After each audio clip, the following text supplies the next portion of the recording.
सही है, thank you so much. अच्छा, ये लास्ट क्लास में हमने एक्सेल स्टार्ट कर दिया था और फर्स्ट चैप्टर हम लोग का कंप्लीट हो गया था और सेकंड चैप्टर भी हम लोग ने स्टार्ट कर दिया था इफ कंडीशंस का।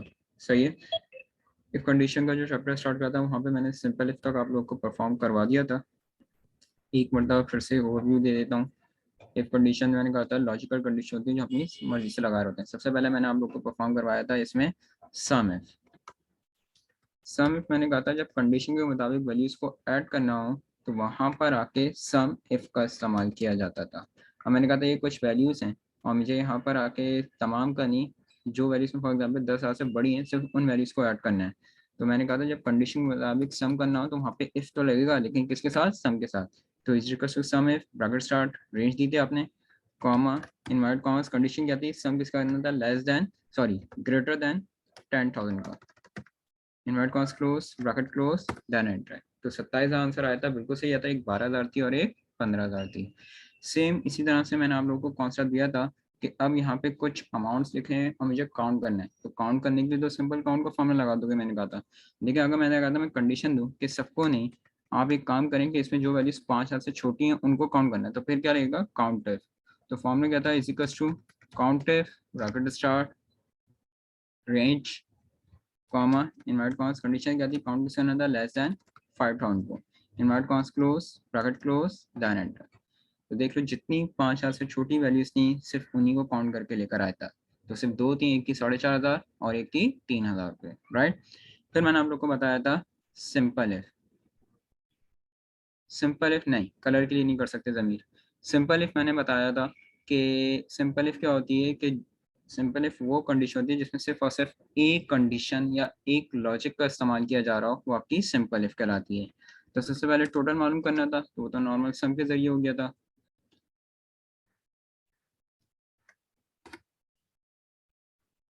सिंपल इफ का लॉजिक कंडीशन क्या दी थी मैंने? कॉन्सेप्ट क्या था कि सिंपल इफ वो कंडीशन होती है जिसमें सिर्फ और सिर्फ एक कंडीशन या एक लॉजिक का इस्तेमाल किया जा रहा हो, वो आपकी सिंपल इफ कहलाती है। अब देखो यहाँ पे कंडीशन क्या है, क्या रहता है, इंस्ट्रक्शन क्या कह रहा था if the student total is greater than equal to 150 so the true value is pass otherwise fail. यानी कि जिस स्टूडेंट का टोटल बड़ा हो या बराबर हो 150 के, उसको क्या कहना? ट्रू वैल्यू का दे देना पास अदरवाइज फेल। तो जब कोई इस तरह की कंडीशन आ रही है जिसमें सिर्फ एक चीज़ को फुलफिल करना है, तो आप हमेशा देखें वहाँ पर आके मैंने कहा था सिंपल इफ का साउंड होता है। क्योंकि सिंपल इफ मैंने क्या होता है, लॉजिक क्या होती है, क्या कॉन्सेप्ट होता है? सिंपल इफ वो कंडीशन होती है जिसमें सिर्फ और सिर्फ एक कंडीशन या एक लॉजिक का इस्तेमाल किया जा रहा हो। तो इसको फॉर्म में कैसे कन्वर्ट करेंगे? मैंने कहा था is equals to if bracket start.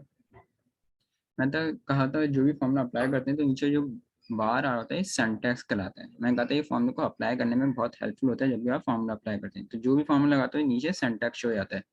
तो इजिकल्स टू इफ ब्रैकेट का सबसे पहले क्या करता है, स्टूडेंट टोटल, यानी टारगेट हमें किसका आना था? टोटल को। तो मैंने टोटल लिया। फिर क्या करता? Greater than is equals to 150। तो मैंने वही ले लिया, ग्रेटर देन इजिकल्स टू 150। यहाँ से लेके यहाँ तक ये पूरा लॉजिकल टेस्ट होता है। जो आपके लॉजिकल टेस्ट को पूरा करेगा उसको ट्रू वैल्यू मिलेगी, और जो लॉजिकल टेस्ट को पूरा नहीं कर पाएगा उसको फॉल्स वैल्यू मिलेगी। तो ट्रू वैल्यू क्या थी? सो द ट्रू वैल्यू इज पास। तो यहाँ पर आके ट्रू वैल्यू में हमने क्या दे दिया था? पास। और अदरवाइज फेल, यानी कि फॉल्स वैल्यू क्या हो गई? फेल आपकी। तो मैंने फॉल्स वैल्यू में क्या दे दिया था? Fail. Inverted commas close bracket close then at. तो ये देख लीजिए। अब यहाँ पे रमीश और काशिफ को पास क्यों कर रहा है?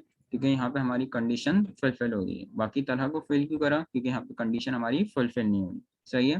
तो हमेशा याद रखिएगा सिंपल इफ होता है, सिंपल इफ वो कंडीशन होती है जिसमें सिर्फ और सिर्फ एक कंडीशन या एक लॉजिक का इस्तेमाल किया जा रहा हो, वो आपकी सिंपल इफ कहलाती है, राइट। ये लास्ट क्लास में हमने यहाँ तक परफॉर्म करता है। एक मतलब मैंने फिर से ओवरव्यू दे दिया ताकि आपको क्लियर हो जाए, बिल्कुल कंफ्यूजन हो। नेक्स्ट हम लोग करने जा रहे हैं नेस्टेड इफ। सबसे पहले तो टोटल मालूम करना है, तो टोटल तो नॉर्मल सम के जरिए मालूम कर लेंगे।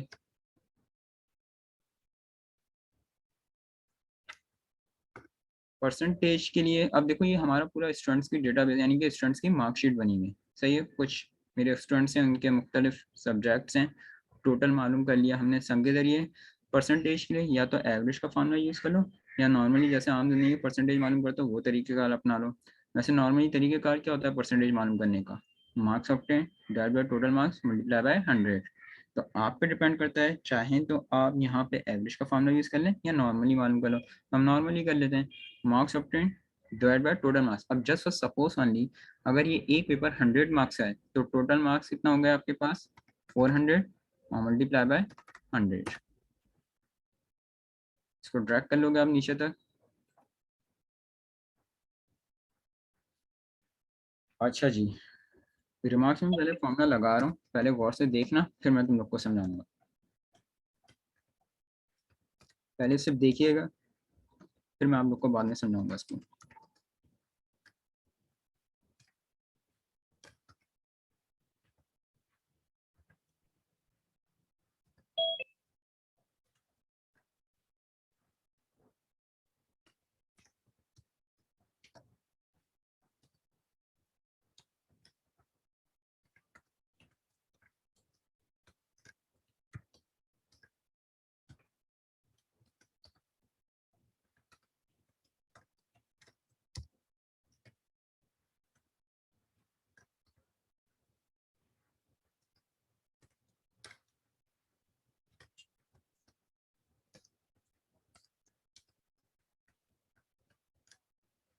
अच्छा जी, अब हम लोग करने जा रहे हैं नेस्टेड इफ।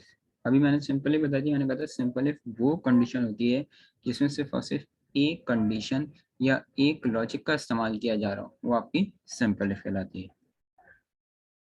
अब हम लोग करने जा रहे हैं नेस्टेड इफ। याद रखिएगा, नेस्टेड इफ वो कंडीशन होती है जिसमें एक से ज़्यादा कंडीशंस या एक से ज़्यादा लॉजिक्स का इस्तेमाल किया जा रहा हो, वो आपकी नेस्टेड इफ कहलाती है।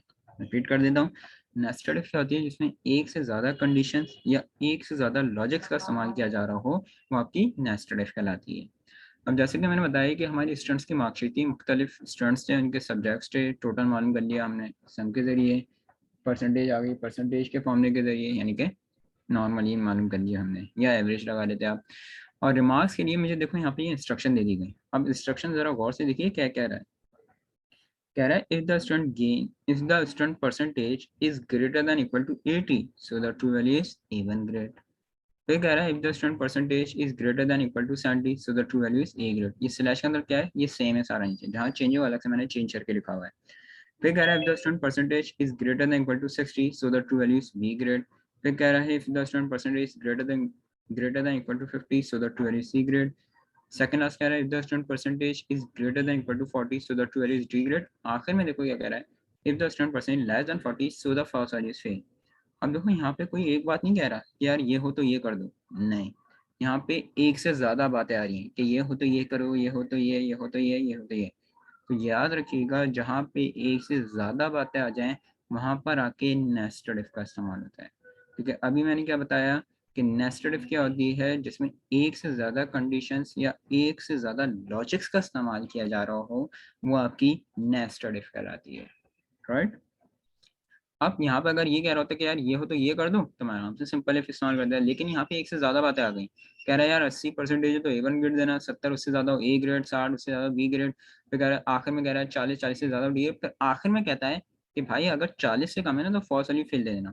तो हमेशा याद रखिएगा कि जहाँ पे एक से ज्यादा बातें आ जाएं, एक से ज्यादा कंडीशन आ जाएं, वहां पे आके नेस्टेड का इस्तेमाल होता है। राइट।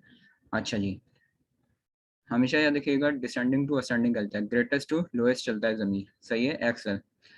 अच्छा जी, अब देखो मैंने यहाँ पर आके इसको फॉर्मूले कैसे कन्वर्ट करा, गौर से देखिएगा। अच्छा, एक मरतबा मैंने शायद लास्ट क्लास में बताया था, फिर से मैं बता दूं कि मेरे दोस्तों, आप लोग को अब अपने नाम और नंबर यहाँ पे शेयर करने की जरूरत नहीं है। जब आप लोग के जब फर्स्ट क्लासेस होती हैं शुरू की, इनिशियली एडमिशन के बाद, तब तक की रिक्वायरमेंट होती है। बार बार आपको नाम नंबर शेयर करने की जरूरत नहीं है। सही है, जब तक आप लोग की फर्स्ट सेकंड थर्ड क्लास होती है उस वक्त तक की रिक्वायरमेंट होती है नाम नंबर की, बाद में कोई ऐसी रिक्वायरमेंट नहीं है। अच्छा खैर, आप देखिएगा यहाँ पर आके रिमार्क्स में मैंने क्या फॉर्मूला लगाया है, इसी इंस्ट्रक्शन को मैं पढ़ता हुआ चलूंगा ताकि आप लोग को आसानी हो जाए। और से देखिएगा, सबसे पहले क्या कर रहा था, इफ द स्टूडेंट परसेंटेज, यानी हमें ये पता चल गया कि हमें टारगेट किसको बनाना है, अपनी परसेंटेज को। तो मैंने वही करा, if bracket start G3 G sorry G61 पे क्या था, परसेंटेज थी ना, परसेंटेज को टारगेट में आता, तो वही ले ली मैंने। फिर क्या करता है, is greater than equal to 80, मैंने वही करा, ग्रेटर देन इक्वल टू 80, यहाँ से लेके यहाँ तक ये पूरा लॉजिकल टेस्ट हो गया। फिर क्या करा था, so the true value is A1 grade. तो देखो ट्रू वैल्यू में मैंने क्या दे दिया, A1 ग्रेड दे दिया। लेकिन अब देखो मैंने कहीं भी इसकी फॉल्स वैल्यू नहीं दी, मैंने डायरेक्ट दूसरी वाली कंडीशन स्टार्ट कर दी 70 वाली। क्यों? गौर से सुनिएगा, क्योंकि याद रखें कि नेस्टेड इफ में फॉल्स वैल्यू साथ लिखने की जरूरत नहीं है। नेस्टेड इफ में फॉल्स वैल्यू सबसे आखिर में आती है, और जितनी भी मैंने कंडीशन दी हैं उन सबकी फॉल्स वैल्यू एक ही होगी जो सबसे लास्ट में आएगी। अपनी बात को मैं रिपीट कर रहा हूँ, फिर से सुनिएगा। नेस्टेड इफ में फॉल्स वैल्यू कभी भी साथ में लिखी नहीं जाती। नेस्टेड इफ में फॉल्स वैल्यू सबसे आखिर में आती है, और जितनी भी मैंने कंडीशंस दी हैं उन सबकी फॉल्स वैल्यू एक ही होती है जो सबसे लास्ट में आएगी। अब देखो यहाँ पे ये वाली कंडीशन पूरी करी मैंने, फिर ये वाली स्टार्ट करी। If bracket start if the student percentage is greater than equal to 70, मैंने वही करा। If bracket start G61 greater than equal to 70, फिर क्या कह रहा था, so the true value is A grade. तो देखो ट्रू वैल्यू मैंने क्या दे दी, ए ग्रेड। लेकिन देखो यहाँ भी मैंने फॉल्स वैल्यू दी, फिर मैंने ये 60 वाली कंडीशन स्टार्ट कर दी, फिर 50 वाली, और आखिर में 40 वाली। आखिर में देखो क्या कह रहा था, if the student percentage is less than 40 so the false value is fail. यानी कि वो क्या कह रहा है कि भाई अगर स्टूडेंट की परसेंटेज 40 से भी कम हो तो क्या दे देना, फॉल्स वैल्यू क्या दे देना, उसको फेल देना। तो इस बात को भी याद रखिएगा कि नेस्टेड इफ में फॉल्स वैल्यू लगाने के लिए इफ लगाने की रिक्वायरमेंट नहीं है। देखो मैंने ऐसा तो यहाँ पे कुछ नहीं करा, मैंने ये तो नहीं करा ना कि if brackets of percentage less than 40, नहीं। नेस्टेड इफ में फॉल्स वैल्यू का जो आंसर कह रहा है ना, डायरेक्ट वो आंसर उठा के लिख दिया जाता है। नेस्टेड इफ में फॉल्स वैल्यू लगाने के लिए इफ लगा, फॉल्स लिखने के लिए, फॉल्स वैल्यू लिखने के लिए इफ लगाने की रिक्वायरमेंट नहीं है। जो वो आंसर कह रहा है डायरेक्ट आप वो आंसर उठा के लिख देंगे। तो फॉल्स वैल्यू क्या आती है, फेल, तो मैंने डायरेक्ट फेल ही दिया। जितनी कंडीशन स्टार्ट हुई थी, जितने ब्रैकेट ओपन हुए थे, आखिर में आके उतने ही ब्रैकेट क्लोज किए जाएंगे। 5 कंडीशन स्टार्ट हुई थी, 5 ब्रैकेट ओपन हुए थे, तो आखिर में आके मैंने 5 ही ब्रैकेट क्लोज करें, एंटर। अब आप लोग मुझे ये बताइए, 64 पे बी ग्रेड क्यों दे रहे हैं, कौन सी कंडीशन को फुलफिल कर रहा है, कंडीशन नंबर, कौन सी कंडीशन को फुलफिल कर रहा है, गौर से देखते हुए बताइए।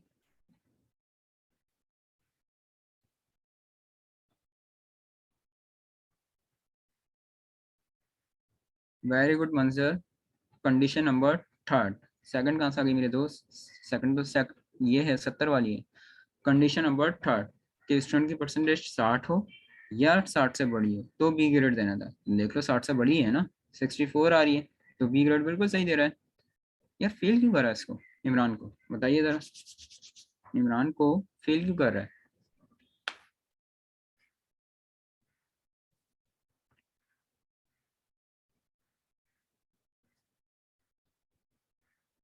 Very good. हमने अपनी कंडीशन खत्म ही क्या कर दी थी, हमने कहा था यार 40 हो या 40 से बड़ी हो डी ग्रेड देना, वरना अदरवाइज क्या कर देना, फेल कर देना। और जैसे कि मैंने अभी ऊपर भी बताया कि एक्सेल क्या करता है, हमेशा ग्रेटेस्ट वैल्यू से पढ़ता हुआ आ रहा होता है। तो अब जो इमरान की परसेंटेज है वो किसी भी क्राइटेरिया में लाई नहीं कर रहा। वो कहाँ लाई कर रहा है, फिफ्थ कंडीशन में। फिफ्थ कंडीशन कहती है आपकी फॉल्स वैल्यू वाली थी।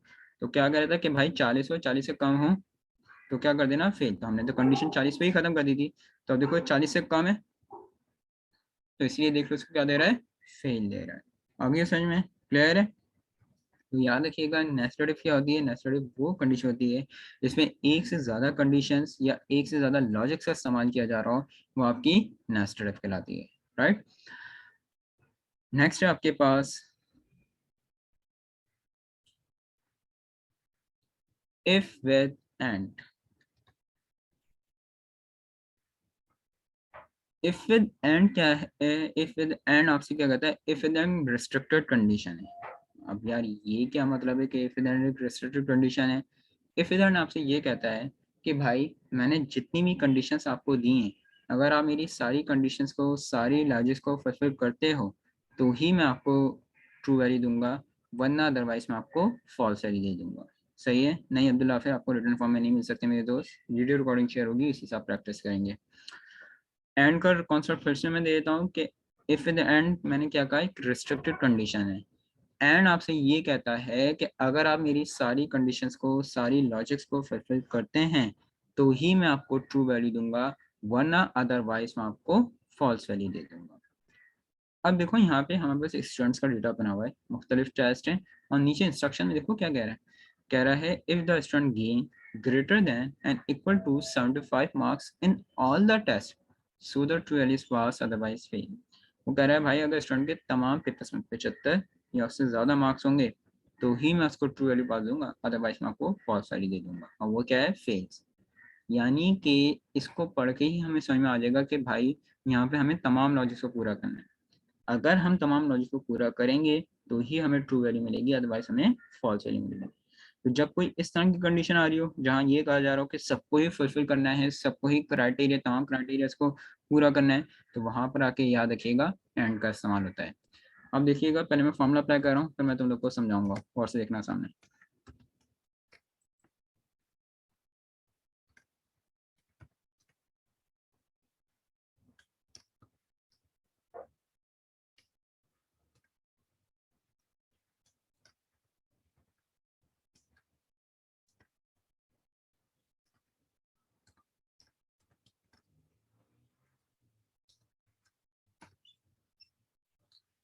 अच्छा स्टूडेंट, और से देखिएगा सामने।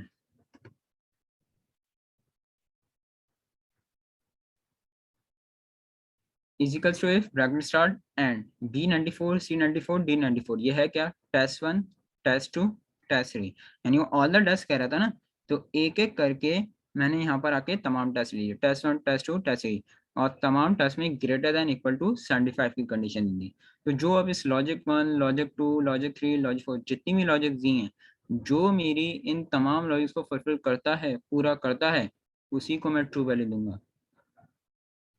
और जो इनमें से किसी एक लॉजिक को भी फुलफिल पूरा नहीं कर पाएगा तो मैं उसको फॉल्स वैल्यू दूंगा, और वो क्या थी, फेल थी।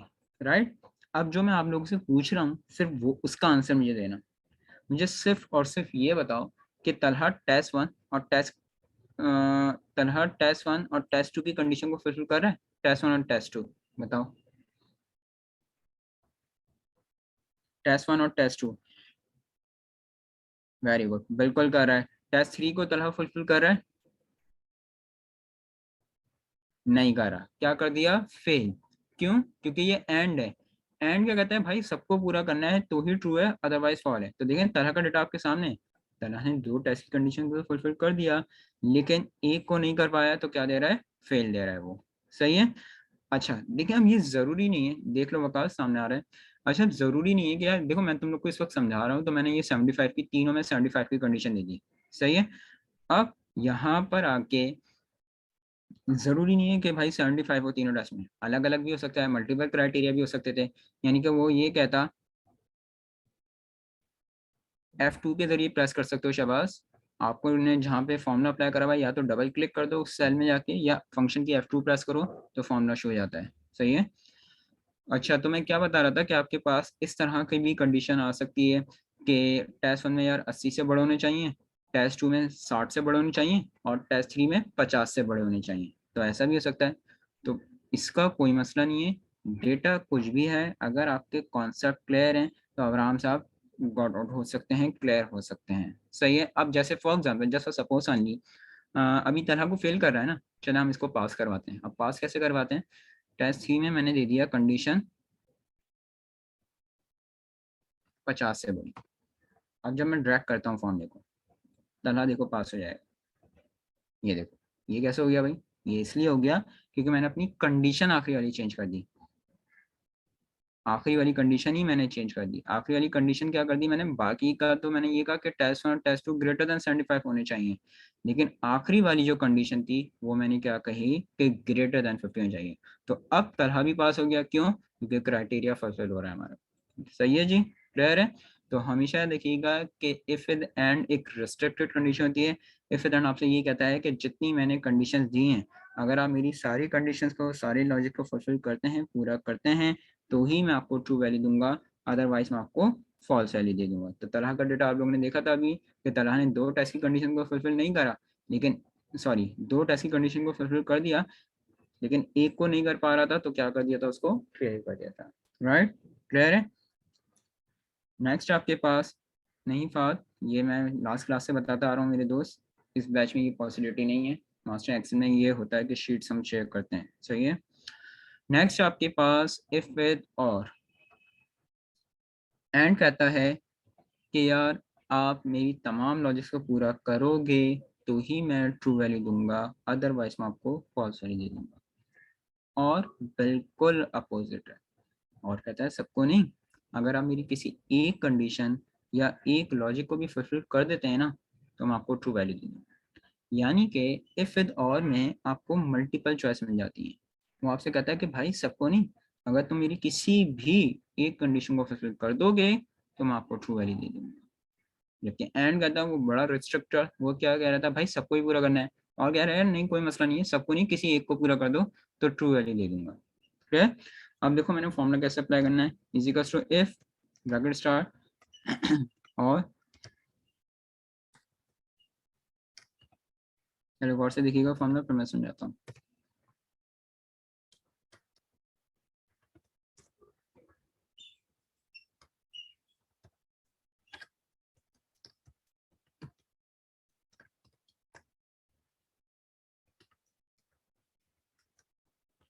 नीचे इंस्ट्रक्शन में देखो क्या क्या रहता है, इंस्ट्रक्शन क्या रहता कि if the student gain greater than and equal to 75 marks in any test, और वो क्या कह रहा था ऑल द टेस्ट, और ये क्या कह रहा है any test, so the true value is pass otherwise fail. यानी कि यहाँ पे आपको मल्टीपल चॉइस मिल गई है कि सबको नहीं किसी भी टेस्ट को फुलफिल करना है। सही है। तो जब कुछ इस तरह से आ जाए जहाँ सबको नहीं किसी भी एक लॉजिक को पूरा करना होगा, तो फौरन आप क्लिक कर सकते हैं कि यार वहाँ पे आके और का इस्तेमाल करना है। अब देखो फॉर्मूला बिल्कुल सेम था, बिल्कुल जैसे एंड आया था सेम वही फॉर्मूला है, सिर्फ चेंज क्या आया, एंड हटा के और आ गया है B119 C119 D119। लाजमी है तमाम टेस्ट मुझे सिलेक्ट करने होंगे ना, एनी टेस्ट कह रहा है तो एनी टेस्ट का मतलब ये हुआ कि तमाम टेस्ट की लिंक तो मुझे देना होगा, कंडीशन तो मुझे देनी होगी। तो एक एक करके टेस्ट 1 टेस्ट 2 टेस्ट 3 मैंने सिलेक्ट करें और ग्रेटर देन इक्वल टू 75 की कंडीशन दी थी। तो जो अब इनमें से किसी एक लॉजिक को भी, लॉजिक 1 लॉजिक 2 लॉजिक 3 कोई सी भी लॉजिक को पूरा करेगा उसको ट्रू वैल्यू मिल जाएगी। ये तो ऑब्वियस सी बात है, जो किसी भी एक को नहीं पूरा कर पाएगा उसको फॉल्स वैल्यू मिलनी है। अब जरा देखिए, और जो पूछ रहा हूँ सिर्फ वो बताओ, मुझे ये बताओ कि रमीज टेस्ट 1 और टेस्ट 2 की कंडीशन को फुलफिल कर रहा है, टेस्ट 1 और टेस्ट 2 की कंडीशन फुलफिल हो रही है रमीज की?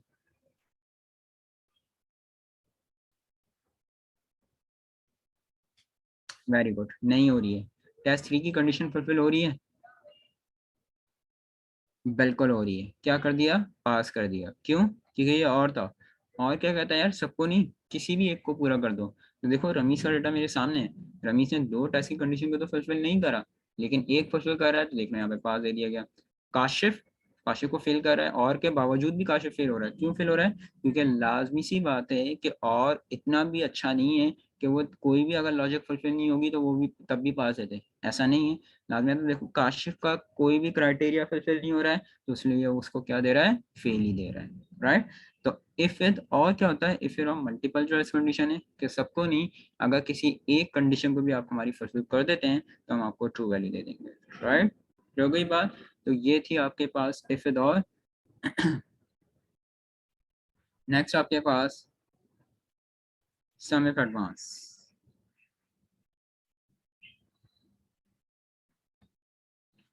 अच्छा जी, सम इफ एडवांस क्या है? अब मैं तुम लोग से अगर ये कहूँ कि यार तमाम वैल्यूज को ऐड कर लो, जल्दी से बताओ मुझे कौन सा फॉर्मूला इस्तेमाल करोगे ऐड करने के लिए? वेरी गुड, सम का फॉर्मूला यूज होगा, बिल्कुल सही है। अच्छा, चलो अब मैं सवाल को चेंज करता हूँ। अब मैं कहता हूँ यार एक काम करो, सबको नहीं जो वैल्यूज इसमें 70 से बड़ी हैं सिर्फ उनको ऐड करवाना है। फिर क्या करोगे? जो वैल्यूज 70 से बड़ी हैं उनको ऐड करवाना है, तो फिर क्या करोगे? वेरी गुड, सम इफ लगाओगे और ग्रेटर देन इक्वल टू 70 की कंडीशन दे दोगे, जो लास्ट क्लास में समझाई थी, और अब ये भी फिर से मैं ओवरव्यू उसका फिर से देकर आ रहा हूँ। Equal to sum if range लो, ब्रैकेट स्टार रेंज लोगे, comma invert commas greater than 70, invert commas close bracket close centre. तो जितनी 70 से बड़ी वैल्यूज होंगी उनको वो ऐड करके ले आएगा। लेकिन सम इफ एडवांस का कॉन्सेप्ट क्या है, गौर से सुनिएगा। अब मैं अगर आपसे ये कहूँ कि भाई मैंने इसमें जितनी रैम की क्वांटिटी बेची है ना, सिर्फ उसका मुझे सम करना है, या मैंने जो हार्ड डिस्क की क्वांटिटी बेची है उसका मुझे पता करना है, या जो मैंने माउस बेचे हैं उसकी क्वांटिटी का सम करना है। यानी कि स्पेसिफिक आइटम को टारगेट बनाते हुए क्वांटिटी का सम करना है, जैसे मैंने रैम कितने बेचे हैं, मैंने हार्ड डिस्क कितनी बेची है, मैंने माउस कितने बेचे हैं। क्लियर है? तो अब ये कैसे होगा? तो इसके लिए सम इफ एडवांस का इस्तेमाल किया जाएगा। फॉर्मूला क्या है, गौर से देखिएगा। Is equals to sum if bracket start, सबसे पहले कहता है रेंज बताओ कि आपने सम करना कहाँ से है। तो रेंज कहाँ से लोगे, आइटम से पूरा डेटा सेलेक्ट करोगे। नेम से क्यों नहीं, क्योंकि हमें टारगेट आइटम वाइज बनाना है, तो आइटम से आप पूरा डेटा सेलेक्ट कर लोगे कि ये आ गई आपकी रेंज।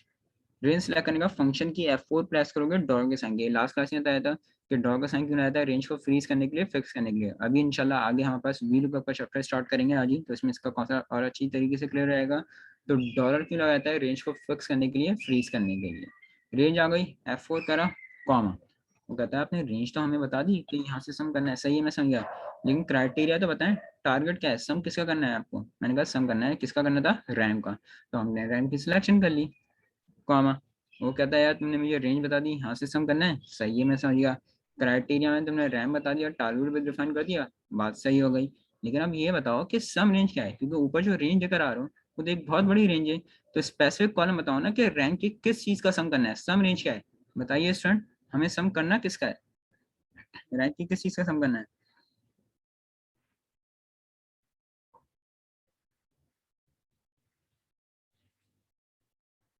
वेरी गुड, क्वांटिटी का सम करना है हमें। तो कॉमे के बाद पूरा क्वांटिटी का कॉलम सेलेक्ट कर लोगे। यहाँ पर आके भी F4 प्रेस करोगे फ्रीजिंग के लिए, ब्रैकेट क्लोज, डन एंटर। ये देख लीजिए, प्रूफ करना चाहोगे तो प्रूफ भी कर लो। रैम कह रहा है 80 बेची, 85 बेची, 30 एरी हो गए इससे। हार्ड डिस्क देख लो, 40, 70, 90, राइट। सेम इसी तरह से सेल्स में अप्लाई होगा। Is equals to sum if, bracket star, range कर। अगर किसी को नहीं समझ आया तो फिर से देख लीजिए, सेम फॉर्मूला से एक छोटा सा चेंज आएगा। Is equals to sum if, bracket star, range कह रहा है तो आइटम से आपने पूरा डेटा सेलेक्ट करा कि ये रेंज आ गई। F4 प्रेस करा फ्रीजिंग के लिए, कॉमा। तो कहता है यार तुमने रेंज तो दे दी, यहाँ से सम करना है, सही है मैं समझ गया। क्राइटेरिया टारगेट तो बताओ कि सम करना किसका है, किसका सम करना था, रैम का। यहाँ पे F4 वगैरह नहीं है, कॉमा। वो कहता है तुमने रेंज बता दी, यहाँ से सम करना है, सही है मैं समझ गया। क्राइटेरिया में टारगेट बता दिया कि रैम है। लेकिन आप ये बताओ कि ये जो रेंज देकर आ रहे हो, ये तो एक बहुत बड़ी रेंज है, इसमें से स्पेसिफिक कॉलम बताओ ना कि रैंक की आपकी किस चीज़ का सम करना है, सम रेंज बताओ कह रहा है मुझे। तो आपके हमें किस चीज का सम करना था, वेरी गुड, सेल्स का करना था। तो सिर्फ ये चेंज आएगा कि आपका आपके कौन सा सेल सेलेक्ट कर लेंगे हम लोग, सेल्स का। F4 प्रेस करोगे फ्रीजिंग के लिए, ब्रैकेट क्लोज, डन एंटर, और ड्रैग कर लेना इसको, राइट। देख लो, स्पेसिफिक आइटम को टारगेट करते हुए उनकी सेल का भी सम करके लेकर आ रहा है। प्रूफ करना चाहो तो प्रूफ भी कर लो। हार्ड डिस्क कह रहा है 82,000 है, 40,000 ये हार्ड डिस्क, 30,000 ये, 70,000 और 12,000 ये हो गए 82,000। ये देखो, राइट। तो सम ये है सम एफ एडवांस, एक स्पेसिफिक आइटम को टारगेट करते हुए उसकी क्वांटिटी आप सेल का सम कर सकते हैं। और इफ कंडीशन का लास्ट टॉपिक है आप लोग के पास, काउंट इफ एडवांस। अच्छा जी, काउंट इफ एडवांस क्या है। अब मैं अगर आपसे ये कहता कि इन तमाम इसको गिन के बताओ कितनी है, तो गिनने के लिए आप फॉरन कहते हैं सर आप काउंट का फॉर्मूला अप्लाई कर दें, बिल्कुल सही है। मैं कहता अच्छा एक काम करो, सबको नहीं, इसमें जो वैल्यूज यार 50 से छोटी हैं सिर्फ उनको काउंट करके लेकर आओ। तो तुम लोग फौरन कहते हैं सर आप काउंट इफ इस्तेमाल करें और लेस देन 50 की कंडीशन दे दें, बिल्कुल सही है, जो लास्ट क्लास में समझाई थी। और अभी मैं ओवरव्यू भी देकर आ रहा हूँ फिर से कि इज टू काउंट इफ करता, ब्रैकेट स्टार्ट, रेंज देता, कॉमा इनवर्ट कॉमास, और greater than, no sorry, less than 50 की कंडीशन देता। तो जितनी 50 से छोटी वैल्यूज होती हैं उनको काउंट करके आता था। लेकिन अगर मैं आप लोगों से ये कहूँ कि यार नंबर ऑफ ट्रांजेक्शन्स को काउंट करो, कि रैम की नंबर ऑफ ट्रांजेक्शन कितनी मरतबा परफॉर्म की गई है, या हार्ड डिस्क की, या माउस की। जी शाबाश, देखो जब मेरे दोस्त तुम ड्रैग करते हो ना तो वो ऑटोमेटिकली चेंज आता है, क्योंकि हमने इस सेल को फ्रीज नहीं करा हुआ। ये देखो फॉर एग्जाम्पल शाबाश, A150 रैम सेलेक्ट करा था ना, तो जब मैं नीचे जाता हूँ तो ये ऑटोमेटिकली A159 हो जाएगा। शाबाश, ये देख लो, क्योंकि हमने इसको फ्रीज नहीं करे, बाकी जो फ्रीज है वो तो फिक्स है, लेकिन ये फ्रीज नहीं करे तो ये नीचे ड्रैग होता जाएगा। सही है शाबाश।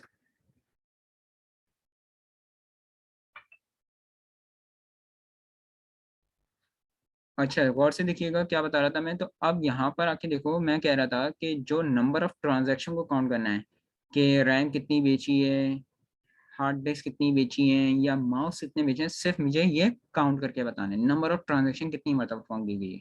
तो इसके लिए आप काउंट एफ एडवांस का इस्तेमाल करेंगे। Equals to count if bracket start. सबसे पहले कह रहा है रेंज बताओ काउंट कैसे करना है। तो देखो अब तुम लोग पे डिपेंड करता है, चाहो तो तुम लोग पूरे डेटा की रेंज लो कि यार यहाँ से काउंट करना है, सही है। चाहो तो सिर्फ इसकी रेंज लो, क्योंकि काउंट तो हमें यहीं से करना है ना, तो ज़्यादा बेहतर तरीका यही है प्रोफेशनली कि यहीं इसी की रेंज लो, क्योंकि काउंट तो सिर्फ यहीं से करना है, तो ये ज़्यादा बेहतर है। लेकिन अगर पूरा डेटा भी सिलेक्ट कर लोगे तो कोई ऐसा इशू नहीं है, सही है। F4 प्रेस करा आपने फ्रीजिंग के लिए, कॉमा, तो कहता है यार आपने रेंज तो दे दी, लेकिन क्राइटेरिया टारगेट तो बता देंगे, काउंट किसने, तो काउंट किसने आता है, रैंक को। अच्छा फॉर्मूला देखो यहीं पे आके कंप्लीट हो गया। इससे पहले वाला जो था सम इफ एडवांस, उसमें हमें सम रेंज भी डिफाइन करनी पड़ी थी, क्योंकि हमें वहाँ पे सम करना था। यहाँ पे हमें सम नहीं करना, यहाँ पे हमें काउंट करना है। तो फॉर्मूला देखो आपका क्राइटेरिया पे ही आके कंप्लीट हो गया है। तो आपने रेंज ली कि यहाँ से काउंट करना है, F4 प्रेस करा फ्रीजिंग के लिए, कॉमा, कह रहा है क्राइटेरिया टारगेट क्या है, काउंट किसने करना है, मैं कहा RAM, bracket close, done enter, और ड्रैग कर लो। ये देख, खुद देख लें, रैम की नंबर ट्रांजेक्शन 2 मरतबा परफॉर्म हुई है, बाकी हार्ड डिस्क और माउस की नंबर ट्रांजेक्शन 3-3 मरतबा हुई है। देख सकते हैं आप लोग, क्लियर हो गई बात। तो ये है आपके पास काउंट एफ एडवांस।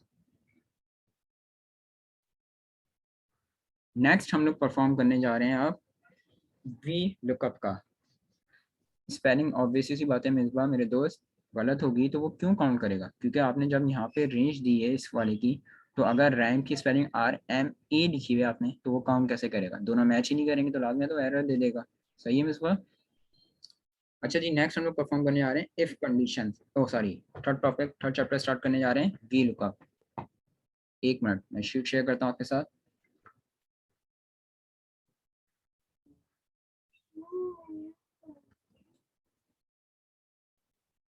एक मिनट मैं शीट शेयर करता हूँ।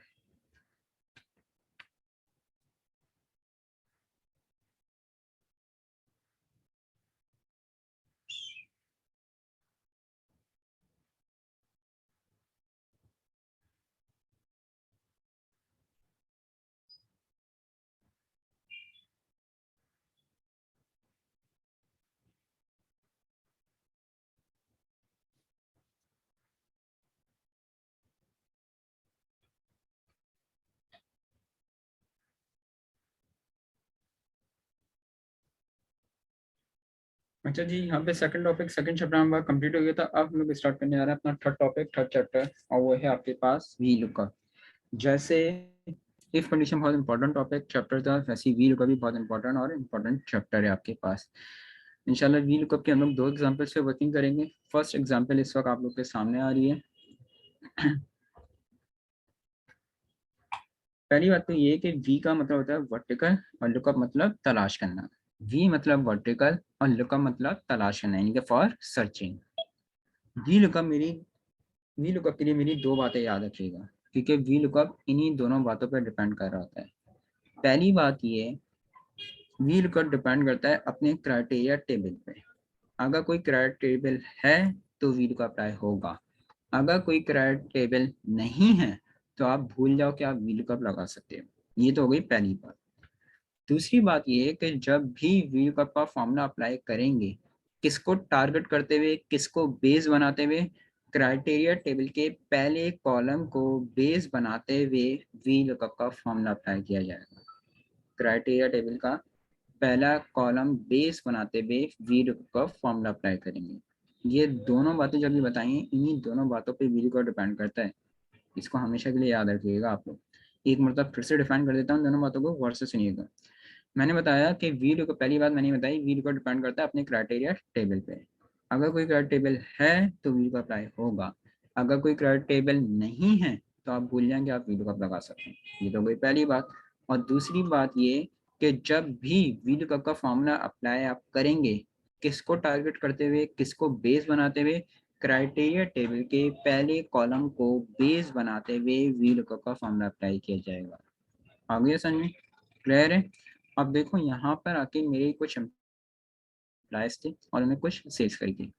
जब क्राइटेरिया टेबल बना के दे दिया गया तो यार 0 पे निल देना है, 3000 पे 500 कमीशन देना है, 6000 पे 1000, 9000 पे 2000, 12000 पे 3000। अब जैसे ही क्राइटेरिया आएगा तो फॉरन मैं क्लिक कर सकता हूँ कि यहाँ पर आके हमें वी लुकअप का इस्तेमाल करना होगा कि मेरे पास क्राइटेरिया आ रहा है। फॉर्मूला क्या है गौर से देखिएगा और किस साथ अप्लाई करेंगे। Equals to V lookup bracket start. सबसे पहले कहता है यार लुकअप वैल्यू बताओ। तो अभी मैंने आप लोग को बताया कि वी लुकअप डिपेंड करता है क्राइटेरिया पे पहले कॉलम पे। अब पहला कॉलम है कौन सा, सेल्स का। तो हमें पता ये चल गया कि टारगेट हमें किसको बनाना है, सेल्स को। लेकिन लुकअप वैल्यू की सिलेक्शन कहाँ से होगी, यहाँ से होगी नहीं, सिर्फ यहाँ से देखना है कि पहला कॉलम है कौन सा। सिलेक्शन कहाँ पे होगी, जहाँ पे आपका मेन डेटा मौजूद है। तो ये आ गई आपकी पहली सेल। सही है, रिपीट कर देता हूँ। मैंने बताया था कि जब भी अप्लाई करोगे फॉर्मूला किसको टारगेट बेस बनाते हैं, क्राइटेरिया टेबल के पहले कॉलम को। तो पहला कॉलम कौन सा था, सेल का था। तो हमें पता चल गया टारगेट्स बनाना है सेल को। लेकिन लुकअप वैल्यू के लिए सिलेक्शन कहाँ से होगी, यहाँ से होगी नहीं, जहाँ पे मेन डेटा मौजूद है सिलेक्शन हमेशा वहां से होगी, क्राइटेरिया से सिलेक्शन नहीं होगी लुकअप वैल्यू के लिए, याद रखना। सही है, तो ये पहली सेल आ गई। कॉमा, वो कहता है यार तुमने लुकअप वैल्यू तो दी थी लेकिन ये तो टेबल कहाँ है, कहाँ से तलाश करूँ। मैंने कहा ये पड़ा पूरा टेबल, यहाँ से तलाश करके लेकर आ रहा हूँ। F4 प्रेस करोगे फ्रीजिंग के लिए, रेंज को फिक्स करने के लिए, फ्रीज करने के लिए। कॉमा, वो कहता है आपने लुकअप वैल्यू भी दे दी, टेबल भी बता दिया, लेकिन अब ये तो बताओ कि इस टेबल से चाहिए क्या। देखो ये एक अलग क्राइटेरिया टेबल बना हुआ है। सही है, इस क्राइटेरिया का पहला कॉलम है और ये दूसरा कॉलम है। मुझे जल्दी से बताइए स्टूडेंट हमें रिक्वायरमेंट क्या है, यहाँ पे चाहिए क्या, बताइए। रिक्वायरमेंट हमारी किस चीज़ की है, वेरी गुड, रिक्वायरमेंट है हमारे पास कमीशन की। तो देखो जैसे मैंने कहा ये अलग डेटा अलग शीट है, ये क्राइटेरिया टेबल का पहला कॉलम है और ये दूसरा कॉलम है, और हमें रिक्वायरमेंट किसकी है, कमीशन की। तो कमीशन यहाँ पे कौन से कॉलम है, सेकंड कॉलम है ना, तो इसलिए क्या आ जाएगा यहाँ पे, two, bracket close, done it. ये देख लीजिए। मुझे ये बताइए 10,500 रुपये पे 2,000 कमीशन दे रहा है, सही दे रहा है या गलत दे रहा है। 10,500 पे 2,000 कमीशन मिल रहा है, सही दे रहा है या गलत दे रहा है, बताओ।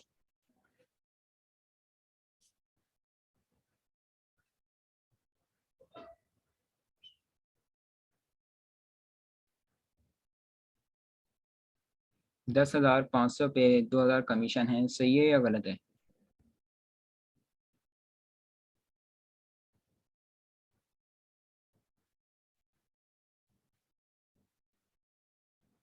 जी बाकी स्टूडेंट भी आंसर दीजिए भाई।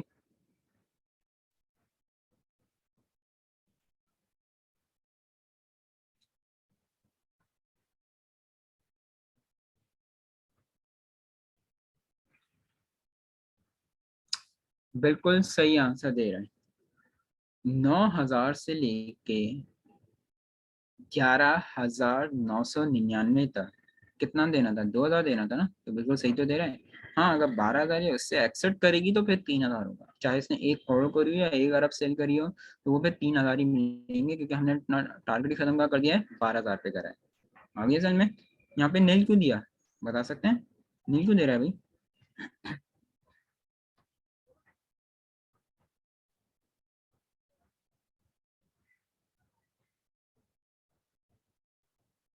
वेरी गुड,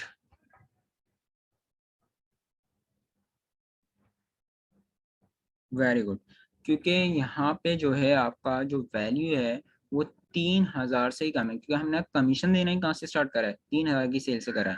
अगर इसकी 2,999 भी होगी तब भी क्या शो करेगा पे, नीली शो करेगा। राइट, एक घंटा फॉर्मूला फिर से समझा रहा हूँ, गौर से देखिएगा। इजिकल्स टू ये लुकअप ब्रैकेट स्टार्ट। सबसे पहले कहता है लुकअप वैल्यू होता है, लुकअप वैल्यू में हमेशा पहला कॉलम देखा जाएगा क्राइटेरिया का। तो पहला कॉलम कौन सा था, सेल का। तो हमें पता चल गया टारगेट से बनाना है सेल को, लेकिन सिलेक्शन कहाँ पे होगी, लुकअप वैल्यू की, जहाँ पे मेन डेटा मौजूद है। तो ये आ गई आपकी पहली सेल। कॉमा, कहाँ से तलाश करें, इस पूरे क्राइटेरिया टेबल में से। F4 प्रेस करोगे फ्रीजिंग के लिए। कॉमा, वो कहता है यार आपने लुकअप वैल्यू भी दे दी, टेबल बता दिया, लेकिन इस टेबल से चाहिए क्या, रिक्वायरमेंट क्या है, हमारी रिक्वायरमेंट किसी भी कमीशन। कमीशन कौन से कॉलम में था, यहाँ पे सेकंड कॉलम में। तो इसलिए मैंने क्या दिया यहाँ पे, two, bracket close, done enter. ये देखिए, आगे समझ में, क्लियर है। अच्छा अब ये F4 का जरा सीन देख लेना, मैंने कहा था यार डॉलर का में कौन सा वीडियो का अच्छा क्लियर हो जाएगा। अब यहाँ पर आके अगर मैं देखो डॉलर जब मैंने प्रेस करा हुआ है, यहाँ पर आके लाजमी से ज़मीन 2000 आएगा ना मेरे दोस्त, क्योंकि वो उसी क्राइटेरिया में लाई कर रहा है। गौर से देखिएगा, अभी जब डॉलर मैंने प्रेस करा हुआ है तो रेंज मेरी सेम है यहाँ पे क्राइटेरिया की। ये देखो, रेंज में कोई फ्लक्चुएशन नहीं है, ये देख सकते हैं आप लोग। सही है। लेकिन अगर मैं यहाँ से डॉलर हटा दूँ, ये मैंने रेंज ली, comma to bracket close centre. अब देखो, पहली रेंज सेम है, सही है, बिल्कुल सही है। जब नीचे आओगे, ये देखो क्या करा उसने, रेंज फ्लक्चुएट हो। इनफैक्ट अगर लास्ट वन में पे आ जाओ, ये देखिए ब्लैंक रेंज उठा ली उसने। अभी तो ये सेम डेटा है तो आंसर सही आ रहा है, लेकिन अगर ये डेटा बड़ा हो और मैं नीचे ड्रैग करूं तो नीचे एरर आना शुरू हो जाएगा। क्यों? क्योंकि वो ब्लैंक रेंज उठाता रहेगा। तो लेकिन जहां मैंने अपने फॉर्मूले में F4 प्रेस करा हुआ था, तो मेरी पहली रेंज भी सेम थी, और इनफैक्ट अगर मैं लास्ट वाली रेंज पे आ जाऊँ तो वो भी सेम है, रेंज में कोई फ्लक्चुएशन नहीं है। राइट। तो हमेशा याद रखिएगा कि F4 डॉगर के साइन क्यों लगाया जाता है, रेंज को फिक्स करने के लिए, फ्रीज करने के लिए। क्लियर है जी। और वी लुकअप की लास्ट एग्जांपल है एग्जांपल 2, जो मैं आप लोगों से पूछ के अप्लाई करूंगा। अब देखो यहाँ पर मेरे पास एक कस्टमर्स का डेटा बना हुआ है, यानी कि मेरे कुछ कस्टमर्स के अकाउंट नंबर है और ये उनके अकाउंट नेम है। राइट। मैं ये चाह रहा हूँ, कि मैं जिस कस्टमर का भी अकाउंट नंबर डालूं उसका अकाउंट नेम ऑटोमेटिकली आ जाए। अकाउंट नंबर डालूं उसका अकाउंट नेम ऑटोमेटिकली आ जाए। मेरा पहला सवाल, एक मिनट रुकिएगा यार, जो सवाल करें मैं भी जवाब देता हूँ। मेरा पहला सवाल आप लोगों से ये है कि फॉर्मूला कहाँ अप्लाई होगा, ये बताओ, अकाउंट नंबर में या अकाउंट नेम में? मैं ये चाह रहा हूँ मैं अकाउंट नंबर डालूं तो अकाउंट नेम आ जाए, तो फॉर्मूला कहाँ अप्लाई होगा, अकाउंट नंबर में या अकाउंट नेम में? रेंज सेलेक्ट करने के बाद खालिद F4 प्रेस करना है, फंक्शन की रेंज सेलेक्ट करने के बाद पूरा डेटा सेलेक्ट करने के बाद फंक्शन की F4 प्रेस करनी है। डुप्लीकेट वैल्यूज पे किस तरह से कह रहे हो अर्सलान वैल्यू, ये तो डिफाइन करो मेरे दोस्त, किस तरह से कह रहे हो डुप्लीकेट वैल्यूज पे अप्लाई करने के लिए? अगर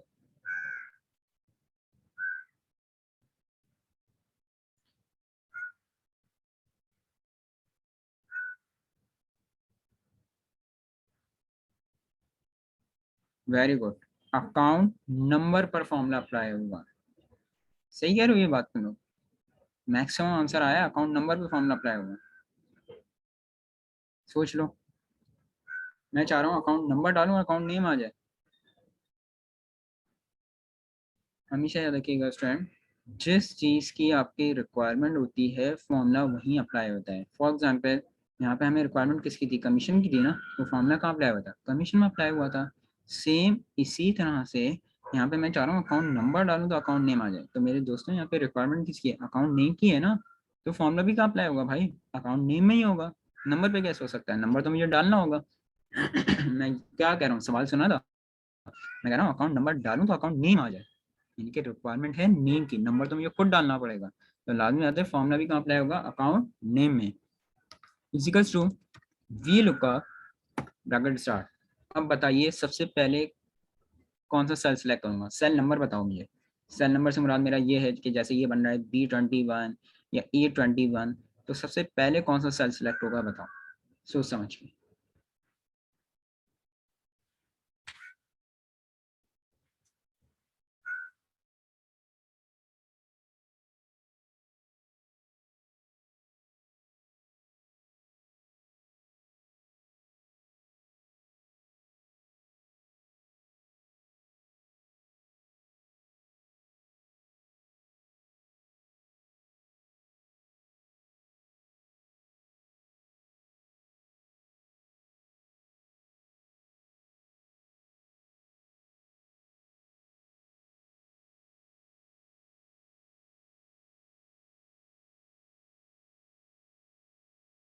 तो अभी तक वेरी गुड। फॉर्मूला जो टारगेट बनेगा आपके पास वो बनेगा B26, B26। सही है। आगे बताइए, आगे क्या होगा,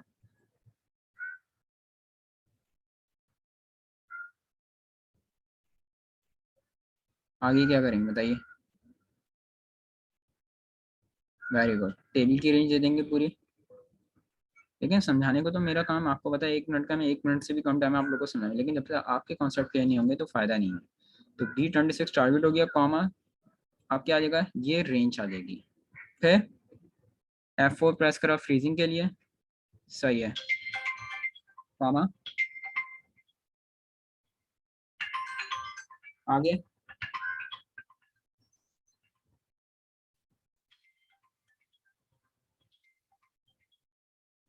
2, सही है,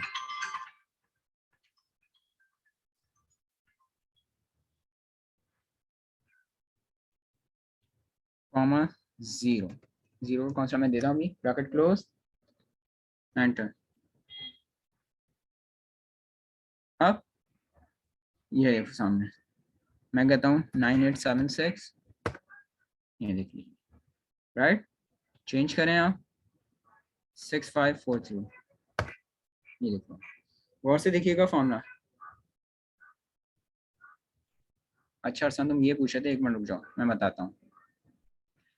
अब यहाँ पर आके देखिए, इजिकल्स टू वी लुक का ब्रैकेट स्टार्ट, मैंने कहा था वी लुक का डिपेंड करता है क्राइटेरिया पहले कॉलम पे, पहला कॉलम कौन सा था आपके पास, अकाउंट नंबर का था, तो टारगेट कहाँ था, अकाउंट नंबर को, तो पहला अकाउंट नंबर लिखना का था, यहाँ लिखना था, तो B26 आपका टारगेट आ गया, कॉमा कहाँ से तलाश करें, इस पूरे क्राइटेरिया टेबल में से, F4 प्रेस करा फ्रीजिंग के लिए, कॉमा कह रहा है इसमें सिर्फ चाहिए क्या, रिक्वायरमेंट क्या थी, अकाउंट नेम की थी, अकाउंट नेम कौन से कॉलम में था, सेकंड कॉलम में था, तो इसलिए मैंने क्या दे दिया 2।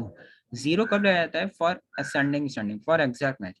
याद रखिएगा जब आपका क्राइटेरिया टेबल ना असेंडिंग हो ना डिसेंडिंग हो, तो कॉलम रहेगा 0 या फॉल्स लिखा जाता है, फॉल्स लिखो या 0 लिखो, बात एक ही है। ऊपर क्यों नहीं लिखा हमने, क्योंकि ऊपर ऑलरेडी असेंडिंग में था क्राइटेरिया, कोई आगे पीछे नहीं हुआ था।